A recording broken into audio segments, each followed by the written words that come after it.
قد أفلح المؤمنون الذين هم في صلاتهم خاشعون والذين هم عن اللغو معرضون والذين هم للزكاة فاعلون والذين هم لفروجهم حافظون إلا على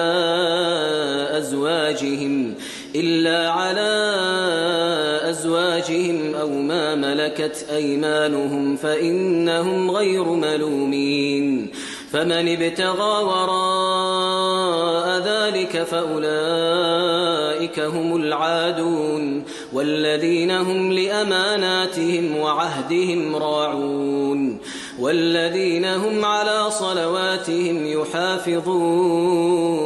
أولئك